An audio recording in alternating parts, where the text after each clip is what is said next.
2018 is finally over, so I think it's time we look back at the great cartoons the year had to offer. Personally, I think 2018 was a stronger year for video games than animation.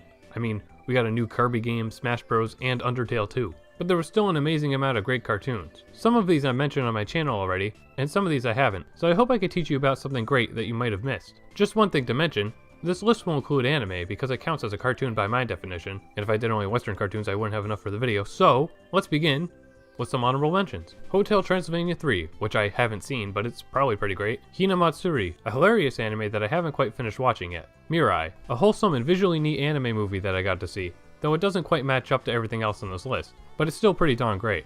And the Adventure Time finale, which was a perfect ending to a show that changed my life, though since it's just an episode I don't think it belongs on a list like this. Now then, the real list, my top 6 cartoons of 2018.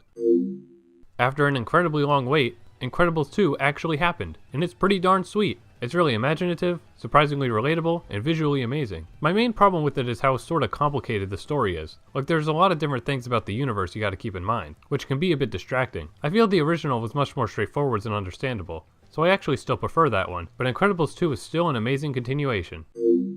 Mary and the Witch's Flower is a wonderful adventure film made by past Studio Ghibli employees. Also, it came out in 2017 in Japan, but it came out in 2018 in America, so it counts. It's visually breathtaking like you'd expect, and full of fun characters and scenarios. Not the most emotionally impactful film, maybe not even the most original film, but it's still a great magical adventure anyone can enjoy.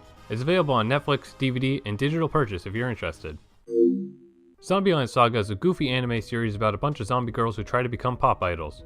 At least, that's what you'd think at first. As the series goes on, it actually delves into some really interesting themes and character drama, and even during all that stuff it's still able to be hilarious and charming. It's a show full of laughs and surprises I didn't expect. I highly recommend you check it out on Crunchyroll, where you can watch it entirely for free.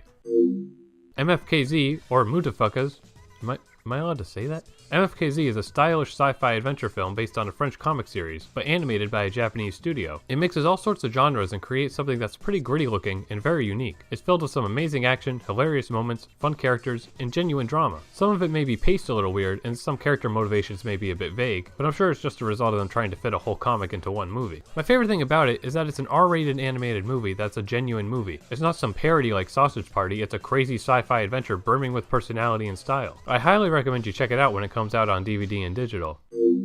Spider-Man Into the Spider-Verse. What do I even have to say about this movie? Like, you know by now, right? This thing's amazing. The style is superb, the characters are genuine and fun, and the story is surprisingly unpredictable and exciting. And on top of all that, it teaches a really important life lesson in an engaging way. It's a super unique movie, and it was a risky movie, but it all paid off. I'm sure now we'll see more movies like this in the coming years. But let's hope they take what makes this movie good and builds their own stories, rather than just blatantly copying it. Totally check it out if you somehow haven't already. And if you want to hear me praise it some more, check out my full review. Anime are cartoons, and they're cartoons made for a different audience, who have different expectations, so they're allowed to be entirely different from what we'd expect in Western animation. And my goodness, Violet Evergarden is the perfect example of that. I've watched probably about 100 different anime shows, and Violet Evergarden is my absolute favorite. It's that good. The series is essentially a collection of emotional, post-war short stories that teach the viewer about love in different ways and perspectives. There's just a simple beauty to it all. You don't need to be invested in the overarching story or even know the characters' names. The raw emotion will capture you. No exaggeration.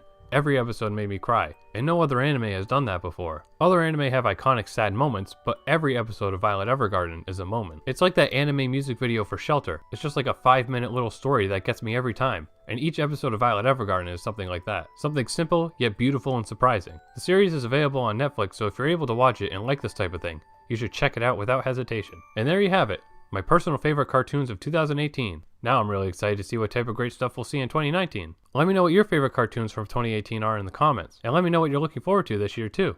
If you enjoyed this video of mine, please feel free to hit the like button, subscribe, and turn on notifications to know when I post a new video. Thanks for watching!